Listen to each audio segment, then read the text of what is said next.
欢迎收看《立懂什么》，我是丽丽。那每当讲到打骂教育的时候呢，很多爸爸妈妈就会说：“哎呀，我没有打啦，讲他几句罢了。”但是呢，有没有可能哦？其实你没有动手，但是伤害已经造成了呢？诶，你听到这样子的时候，你会觉得说我讲的太夸张了。哎呀，以前我们给爸爸妈妈打，也不是这样子好好的长大了，现在讲几句都不可以哦。哈，今天这一集呢，我们就要一起来想一想，是不是其实现在很多父母哦，嘴上都说不打，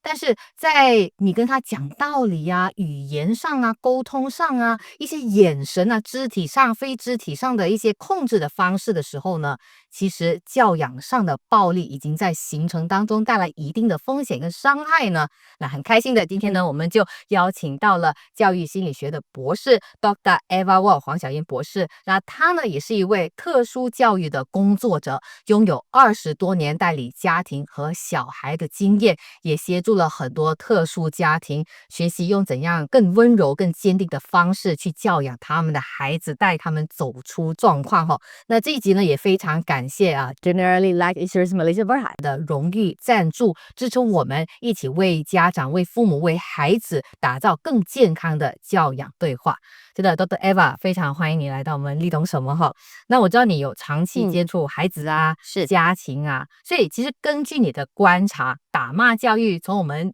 之前到现在也相隔个20-30年，有在悄悄起了一些怎样的变化吗？我看到的变化其实是挺大的。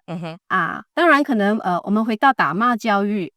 也许现在的父母知识也比较多，学习的这一些方法也比较多，看的书籍比较多，或许他们认为他们没有打骂可是实际上可能打骂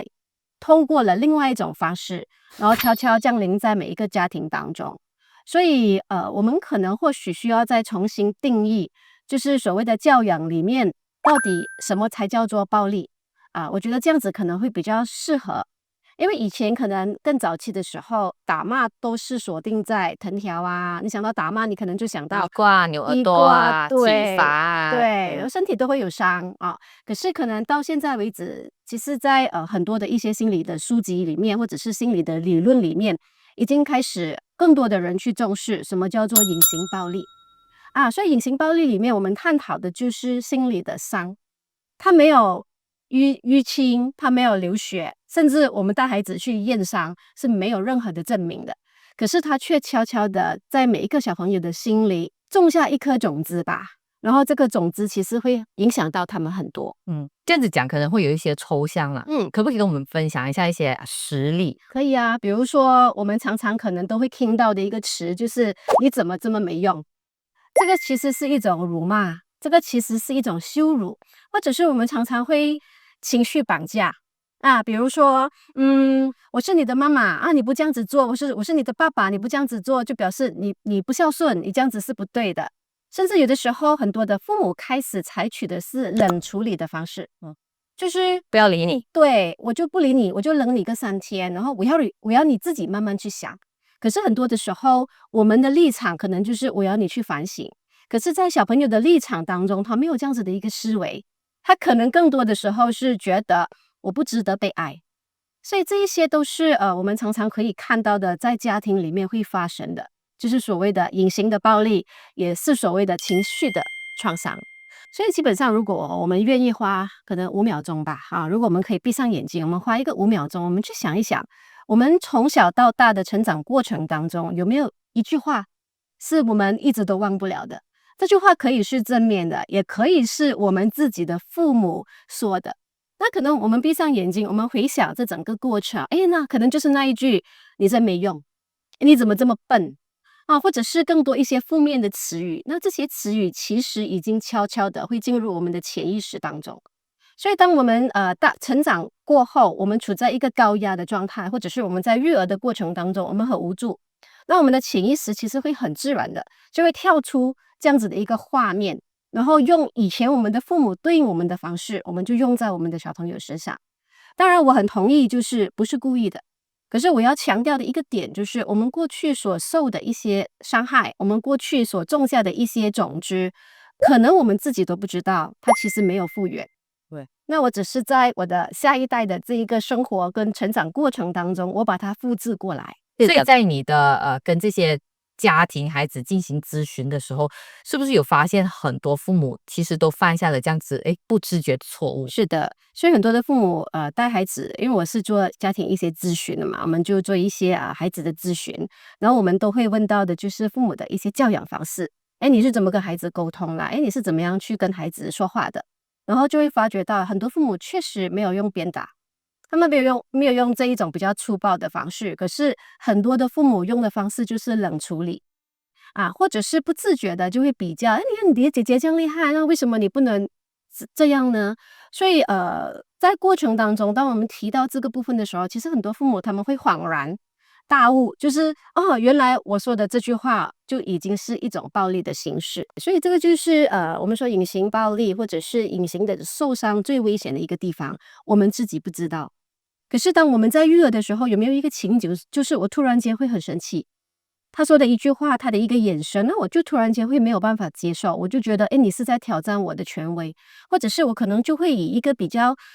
极端的方式去回应你。所以很多的父母往往有的时候在处罚完孩子过后，或者是在用了一些比较极端的字眼去应对孩子过后，都会很后悔，都会去回想，这其实不是我要做的，这其实不是我要说的，那为什么我会在当下说出这句话？所以，如果我们回头看一看我们的成长模式过程当中，其实很多的大人都会经历这一种伤害，只是这个伤害到底是多的还是少的，是大的还是小的。所以其实我们有讲到说原生家庭，常常我们现在教养孩子的方式，可能要回到去，自己的父母当初是怎样把自己带大，会对自己的教养方式有一定的影响，一定就是这样子吗？难道就突破不了的吗？其实原生家庭它只是其中一个因素，那我们成长过程，其实我们还会经历很多的环境，然后很多的教育，然后我们会遇到不同的人，包括我们上的课程，我们接触的这一些事物都好，其实它也会影响我们。所以原生家庭或许说它是一个根，它就是一个依据，可是我们的人生接下来的路都是可以改变的。所以不能只是说原生家庭就是唯一影响我们的因素。其实后来，如果我们可以去觉察，那是其中一个原因。我们接下来其实有选择的，所以我们也可以依旧选择可能另外一种方式，不把原生家庭过去带给我的一些影响到我的下一代，所以是可以改变的，不是永远不变的。对于这一些本来不知道自己已经犯下了这种隐形教养暴力的父母，他突然间有一天觉察到，我这样子做是不对的，但是要他一下子改过来也不是那么容易的事情。对，他们可以怎么做？你通常在咨询上面会提供他们一些怎样的方法？其实很多的时候，我的一些建议的模式，我们比较多是回到我们很想要改变孩子的一些可能行为，对，或者是父母觉得我的孩子没有这个日常的规则，所以回到孩子身上之前，其实很重要的就是父母的情绪稳定嘛。所以第一个步骤如果你问我的是关于到比如说家庭的素养教育，其实第一个很大块的就是父母有没有先把自己的情绪安定好。在很多的一这个是些很大的挑战，对，尤其是现在在这样高压的社会，然后可能双薪的家庭，工作家庭两头烧的情况之下，对，我知道压力很大，我也知道生活比较辛苦了哈，然后大家都为了生活而忙碌，可是这不应该是成为我不去把我自己情绪管理好的一个借口。情绪管理有很多，我们不需要去深山住一个1年半年去修行，我们不需要去 meditate 去禅修我要禅修30天。我觉得我们可能没有办法做这件事情，可是如果每一天我有5分钟吗？那每一天我有3分钟吗？父母告诉我，我连3分钟都没有嘞，1分钟有吗？那你有去洗澡吗？哎，你有喝水吗？哎，你有吃饭吗？如果我们可以在这3分钟、5分钟、或者是在30分钟喝一杯水的那个时对，那间，个时间，我们是不是就可以先把那个呼吸定在我们自己的身上？我常常跟父母说，其实只要6秒钟，六秒钟，如果你6秒钟深呼吸，我们的这个前额叶的大脑其实会被打开，所有的情绪都会先刺激我们的这个杏仁核。那杏仁核一被启动的时候，就是情绪，所以我们用情绪说话，我们觉得很恐惧，我们觉得很生气。可是在所有的很多的研究里面，它其实显示6秒钟我们会启动我们的前额叶，所以我们的理智的脑会活跃起来。所以这个时候我说的下一句话，或者是我做的下一个动作，其实是比较理智的，所以这个就可以降低了伤害。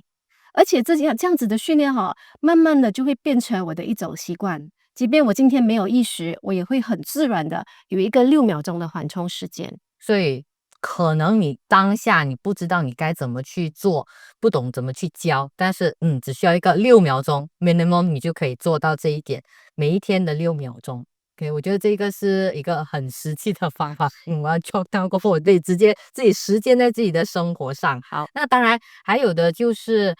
已经觉察到可以做出这样子的改变，是然后在下一步呢，他们还可以做一些什么？因为毕竟之前犯下的一些错误，可能像你说的，已经把这个伤害的种子种在孩子身上，有没有一些方法是可以去修复？有。如果愿意，每一天可能一天的结束之前，我们做一个小记录。这个小记录可能有的父母不习惯写，那我们有手机，我们有 apps， 我们可以打字，我们可以留言。那这小记录的目的是什么？我们可不可以找出今天我的孩子做的一件很棒的事情？可能是对我的一个微笑，让我觉得很窝心。那也可以是我的孩子今天比较专注的去完成一个课业。我们要把这个孩子的优点把它放大。那为什么我会这么说？因为很多的时候，当我在做咨询工作的时候，我会问父母，因为他每次带孩子来可能都是告诉我一大堆，我的孩子不专心啊，我的孩子这样跟那样啊。可是当我问他一个问题，到底孩子有什么地方是做得好的？其实很多的父母是回答不出来的。他们没有办法直接看到，原来我的孩子的微笑是可以温暖我的心的，或者是原来我的孩子说了这句话，是让我觉得我的一天的疲累是可以消除的。所以做这个记录也是在增加我们的心理的正面的资源。所以这个正面的资源越来越多的时候，我直接看到这个孩子的时候，每一次我的第一个感觉跟第一个念头就是他做得好的地方，然后再来想一想我要如何让他做得更好。所以这是一个转念的方法。因为现在很多的父母他们的育儿很压力，所以每一次提到孩子都是皱眉头，然后第一个反应就是哇，他今天又不专心了今天学校老师又投诉了他又打翻了这个杯子，然后他又闯祸了。难道我们的孩子一整天下来都没有一件事情是做得对的吗？所以我们要重新换一换。在这种比较压力parenting 底下生活成长的孩子，你可以在他们身上看到什么？在研究里面我们先看一下这一些所谓的心理学的一些研究。在很多的研究里面，教养方式其实分成好几种嘛。那有的教养是属于权威式的教养，我说你做，对权威式的教养其实英文名称叫 authoritative，这个是命令式有规则，它有规则，可是它同时有情感，就是他会聆听孩子。所以这个权威可能我们不要以为它就是那一种我说你做的，好像是另外一种另外一种就是所谓的威权可是更直白一点，它其实就是所谓的命令式的教育，就是刚才你说的我说你做，你什么都不要问，你就静静去做就对了。所以这是其中2种父母的教养模式。在权威式教育底下，其实是有规则，可是同时会让孩子在所谓的研究里面让孩子可以在成长的过程当中，第一，责任感更加强，然后他们的情绪管理更加好，甚至他们的自控能力是更加好的。所以他们的课业表现人际关系的这一种能力，还有就是日后跟别人建立亲密关系的能力，其实是比较好的。那相反的那一种所谓的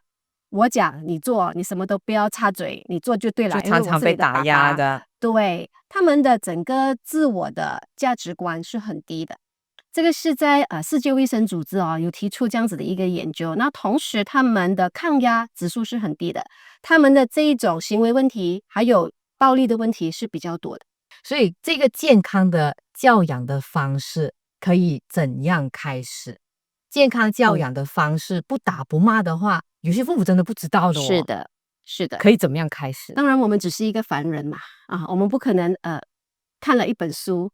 或者听了一集的节目，然后我就可以彻底的改变我的方式。可是我觉得有一个很重要的开始，就是我们有没有觉察到我们自己的教养方式可能需要改进，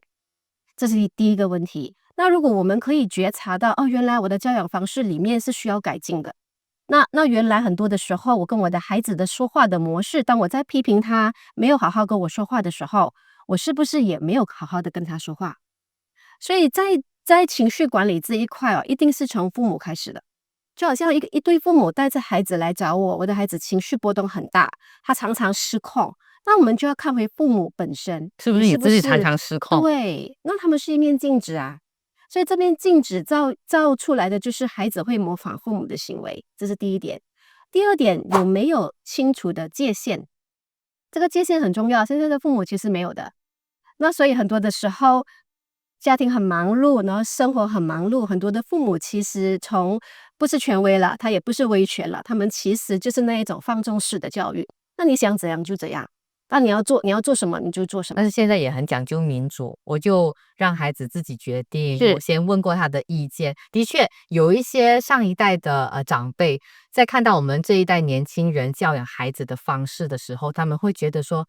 啊，还问他意见？那以前我们直接决定他给他吃什么，给他玩什么，给他做什么他就做什么，我都不明白你们现在年轻人怎么会这样子的。所以其实到底哪个对才是对的？所以是要取得一个平衡啊。所以刚才你举的那个例子，那个比较偏向的就是独裁式的那个教育。但我刚才说的权威式的教育，其实是介于这两个部分的。就比如说，我们规定孩子晚上10点要入睡，那如果是权威式的父母，就会跟孩子说，我们的原则、我们的规则就是我们10点要关电视机，我们要去入睡。那会解释让他知道为什么是10点。然后就会给他选择，那你想要9点半开始刷牙洗脸，还是你要9点开始就准备进房间？所以这个部分就是属于权威式教育里面的。我设规则，可是我在规则里面允许你做决定。嗯。那放纵式的教育就是你要看到凌晨2点你就看吧，你要5点也看吧。啊，你自己关好，你自己去睡觉，你做你的，我做我的，你看你的手机，我看我的手机。那独裁式的教育就比较多，就是现在马上立刻关，你不要问我为什么，去做就对了。那我是你的爸爸，我是你的妈妈，不要问。所以我们其实真正要去到的就是，我们是不是可以有一个平衡点？那为什么我们要做这个平衡？因为这个平衡很多的时候，我们要我们的孩子日后有解决问题的能力，我们要我们的孩子日后有思考的能力。所以真正的教养里面，如果我们说健康的教养，它应该是让我们可以培养出一个孩子，这个孩子有自控的能力，这个孩子即便没有法律的约束，没有父母的这个提醒，他们也可以在当下做出最合理、最正确的决定。对，刚才其实小燕你有提到那个界限的问题，我也有发觉现在的父母把孩子一个可能少子化的原因，把孩子照顾得很无微不至，什么东西都要管，但是对孩子来说，这也是不对这是一种伤害。啊。嗯，你有看过到了应该可以处理某些事情，说喂饭就好了。是的，我还可以看到一些已经上了小学的，还是要喂饭。是的，我有看过。当然排除一些特殊的因素了哈，因为有些孩子可能发展比较慢，肢体动作不协调等等。可是呢，即便他们发展比较慢，他们其实也需要被给予独立的机会。我记得有一个例子，他是一般的小孩，他不是小学了，他已经步入中学了。然后父母的照顾方式还是无微不至的，还是以一个 baby 的方式来去照顾他，也会喂他吃东西。我甚至有遇过一些高年级，大概五六年级的小孩，他们在家里不是用杯子喝水的，他们用奶瓶，因为妈妈觉得他们还小，所以在家里允许他们用奶瓶。可是问题是他已经5年级了，也差不多要6年级了。为什么我会提到这个呢？因为我会觉得这个是对孩子又打又骂、管教孩子的另外一个极端，不打不骂，但是就把他当着真的永远当着一个小宝宝这样子来供养着。是对，所以两个极端都不好，所以我们要取其中。是的，对于一些有觉察的父母来说，譬如用我自己的个案来说啦，我自己知道我自己有做的不足的地方，然后我还是会有忍不住情绪暴走的时候打的骂的也会有。是的，我做的不够好，但是我已经觉察了，但是有时候自己还是会很内疚，所以对于这样子挣扎的一个，我很难把自己这种情绪说出来，知道吗不善于表达。对于这样子跟我一样的父母，其实你对他们有什么样的劝告？我应该这么说啦，其实我们每一个父母在一般的情况下，我们其实都希望成为一个完美的父母，所以我们其实对自己是有要求的，然后我们也希望给我们的孩子是最好的。可是有没有想过一点，我们的孩子到底要怎样的父母？不是我们要成为怎样的父母，我们有没有理解到我们的孩子到底需要什么？他需要我用这样子的方式爱他，还是说他需要的是另外一种方式？所以如果回到这个父母的身上，有一个点很重要的就是你到底理解你的小孩吗？你到底知道原来他在做功课的时候，他可能需要的是某一种类别的音乐，而不是我们的督促声。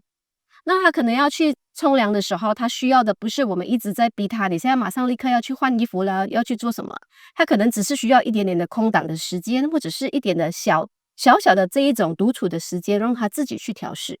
所以很多的时候，我们可能没有真正的去了解到我们的孩子需要什么。我觉得啦，作为一个家长，我们与其去看了很多的书籍，或者是做了很多的东西，我们在追求的是我要如何成为一个完美的妈妈、完对，美的爸爸。我但是很难做到完美。对，那我常常就在想，什么叫做完美？或者我们可以换一个角度去想，如果我是一个小孩，我希望遇到一个怎样的妈妈？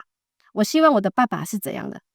那如果这个是我的希望，然后我在跟我的孩子探讨的时候，他也是不是希望遇到这样子的妈妈跟这样子的爸爸？那如果这也是他的希望，那或许我们就可以从这个地方切入，然后成为一个可以接住我们孩子的情绪的人，成为一个可以理解我们的孩子的人。那当然就是成为一个可以让我们的孩子感觉到他有被善待的一个人。对于一些在教养上还面对这一方面问题的家长，你觉得他们应该在怎样的时候就觉得说自己必须要去寻求协助，可能辅导啊，还是嗯，一些第三方的机构啊这样子？其实如果愿意回到自己内心最安静的声音，那可能可以坐下来花1-2分钟哈，我们可以去想一想，我的育儿过程累吗？那我会不会想哭？然后我是不是觉得很委屈？那我是不是觉得我没有人可以说，或者是我要跟我的另一半说，可是他没有认同，那是不是很憋屈，然后很委屈，很想哭？如果到了这个点，我觉得是需要寻求帮助的，也不是说立刻要去寻求专业人士的协助。那很多的时候，给自己一些独处的时间吧。我们是否可以尝试的从我们的日常生活的状况当中慢下来？因为我们都活得太快了。那我们活得太快，我们活得太累。当我们很快的时候，我们其实是没有办法静下来，好好的去思考。原来我的孩子有这么多优点，原来我自己也需要被同理。原来我在过去的原生家庭当中，其实我也有伤啊，可是我还没有去处理我的伤，我就成为了别人的妈妈，或者是成为了别人的爸爸。所以如果允许自己可以慢下来，我觉得很多的答案其实是会慢慢浮现的。Dr. Eva 这一段话实在是讲的太棒了。那今天这一集不能够讲太久，但是刚才短短的几个段落呢，其实已经提供了我很多的提醒、反思。所以这一集呢，我是觉得说大家都会希望孩子要好，然后不打不骂的教育要怎么样去做到呢？其实就回归到一个情绪的稳定。那自己可以怎么样在全部东西都go on 的太快，然后自己心情很烦躁，一切感觉到很压力、很憋屈的时候，你能够怎样静下心来？刚才 Dr. Eva 也已经有给我们几个方法，可以让大家回去练习练习的。所以非常感谢今天 Dr. Eva 的分享，然后还有陪伴。但愿我们每一个家庭呢，都能够从理解开始，慢慢的练习，成为一个可以不靠打骂去爱孩子的方式。然后更多关于打骂教育的话呢，下一集我们会继续再聊，下集见。